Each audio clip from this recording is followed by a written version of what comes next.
नमस्कार। आज हम बात करेंगे भारत के इतिहास की एक ऐसी गाथा की जिसमें वीरता, पराक्रम और प्रेम तीनों का मिलन है। ये कहानी है पेशवा बाजीराव और मस्तानी की। सन 1700 का दौर था। उस समय मराठा साम्राज्य लगातार मुगल, अंग्रेज और पोर्तुगीज इनसे लड़ रहा था। छत्रपति शिवाजी महाराज का साम्राज्य बढ़ चुका था, लेकिन चुनौतियां भी कहीं कम नहीं थी। इसी समय छत्रपति शिवाजी महाराज के पोते छत्रपति शाहूजी महाराज ने सिर्फ 20 साल की उम्र में बाजीराव को मराठा साम्राज्य का पेशवा यानी प्रधानमंत्री नियुक्त किया। इतनी कम उम्र में इतनी बड़ी जिम्मेदारी मिलना आसान नहीं था, लेकिन बाजीराव ने इस पद की गरिमा को अपने साहस और बुद्धिमानी से साबित किया। बाजीराव ने अपने जीवन में 41 युद्ध लड़े और एक भी नहीं हारे। यह बात उन्हें विश्व इतिहास के उन गिने चुने योद्धाओं में शामिल करती है जो कभी हार का स्वाद नहीं चखते। बचपन से ही बाजीराव को घुड़सवारी, तलवारबाजी, तीरंदाजी और भाला चलाने का शौक था। युद्धभूमि में वे इतनी तेजी से घोड़े पर दौड़ते और हमला करते कि दुश्मन संभलने का मौका ही नहीं पाता। उनकी सेना भगवा झंडा लेकर निकलती और हर एक के होठों पर नारा होता, हर हर महादेव। यह सिर्फ युद्ध का नारा नहीं बल्कि मराठा सैनिकों की आत्मा बन चुका था। बाजीराव कहा करते थे, रात सोने के लिए नहीं होती बल्कि दुश्मन पर अचानक हमला करने के लिए होती है। यानी वे हर वक्त सतर्क रहते और दुश्मन की नींद हराम कर देते। बाजीराव सिर्फ ताकत से ही नहीं बल्कि दिमाग से भी जीतते थे। उनकी तेज घुड़सवार सेना गनिमी कावा का इस्तेमाल करती थी। इसी वजह से मुगलों से लेकर निजाम तक कोई भी उन्हें रोक नहीं पाया। इतिहासकार लिखते हैं कि बाजीराव के नेतृत्व ने मराठा साम्राज्य को दक्षिण से उत्तर तक फैला दिया और दिल्ली तक मराठा ताकत की गूंज सुनाई देने लगी। लेकिन बाजीराव सिर्फ युद्धभूमि के नायक ही नहीं थे, उनका दिल भी उतना ही बड़ा था।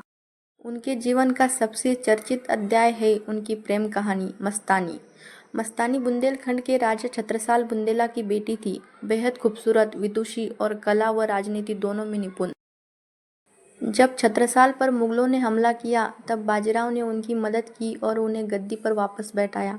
आभार स्वरूप छत्रसाल ने अपनी बेटी मस्तानी का विवाह बाजीराव से कर दिया। यही से शुरू हुआ वह प्रेम जिसने आने वाले समय में इतिहास बना दिया। मस्तानी को लेकर कई कहानियां प्रचलित है। कुछ लोग उन्हें मुस्लिम नृत्यांगना बताते हैं तो कुछ कहते हैं कि वे छत्रसाल की बेटी और बुंदेलखंड की राजकुमारी थी।